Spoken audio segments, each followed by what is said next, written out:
Atlas, hi, I can help you. You're having trouble with a Raphael fight. No problem, let's walk through it together.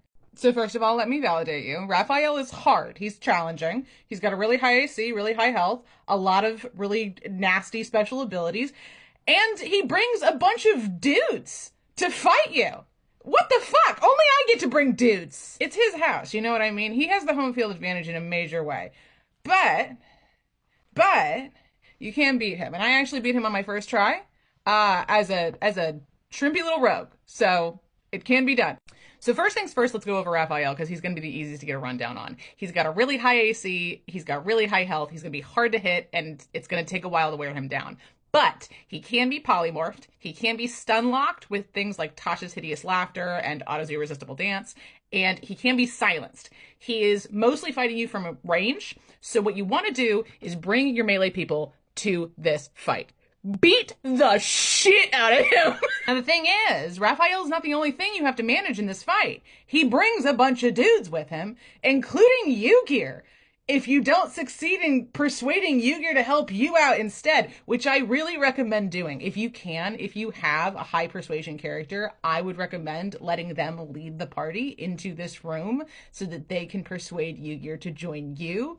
Not necessarily because he's that useful in the fight, but because it's useful to not have him trying to kill you in the fight. So now let's talk tactics. Your first focus in this fight should be the soul pillars around Raphael. You should not be focused on fighting Raphael. You should be focused on getting rid of those pillars as quickly as possible. They make him much stronger, and he will be very, very difficult to beat if you don't get rid of the pillars first. The pillars are vulnerable to bludgeoning, force, and radiant damage. If you can't get to a pillar to destroy it in a given turn, use radiant damage on it, and Raphael can't use it. It will block him from using the pillar to make himself stronger. Really focus on the environment around you before you focus on Raphael. Which brings me to my second point, bring the right team with you.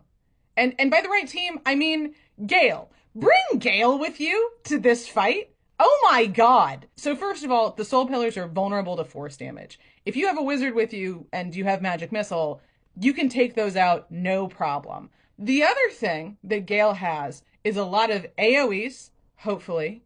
Make sure Gale has a lot of AoEs going into this fight. And the thing that I exploited in my fight, which is the globe of invulnerability. Use globe in this fight.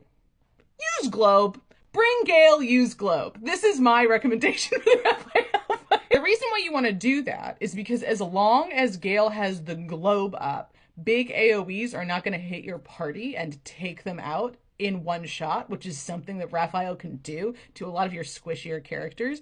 A, and B, it's going to allow your radiant spellcasters to actually use radiant spells without immediately getting nuked. Other than Gale, I would recommend that you bring Karlach to this fight. She's got some story stuff in House of Hope.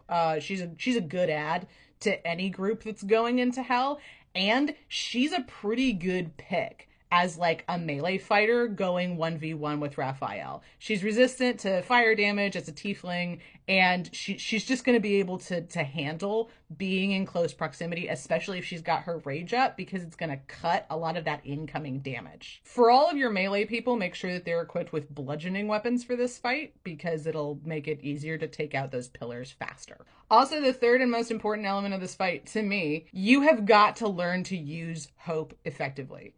First of all, Hope is a life cleric. She's going to be the most effective healer you have, unless you've respect Shadowheart or you are a life cleric yourself. She's going to be doing the best healing of any character on the screen. You do not want to have her using radiant damage on Raphael for reasons that we've already discussed, but Hope has divine intervention, and since you're never going to use her in another fight, you might as well use it now.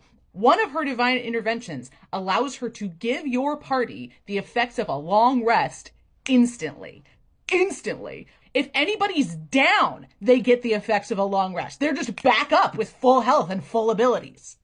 Use Hope better. Also, sorry, I learned this halfway through my fight, so I have to interject it here. Hope has Banishment, which is a spell that can send somebody to another dimension for a little bit. Her Banishment spell, when you use it, on the cambions that Raphael has brought with him says revoke invitation. This is her house. This is her house. And Raphael just brought a bunch of people into it. And she can say, get the fuck out of my house. And they're just gone. It's highly effective. It usually works. And they don't come back. Banishment usually ends after a certain point. But because you are in hell, the Cambion's home plane, when Hope banishes them, they are no longer able to get into her house. You revoke their invitation. They can't come in anymore. And yeah, that's it. That's this is me giving you my strategies for beating the horny man. And it worked. It was very embarrassing for him. And now Hope gets to live in her house. I love beating Raphael. Do it for her. You know what I mean? Do it. Get him.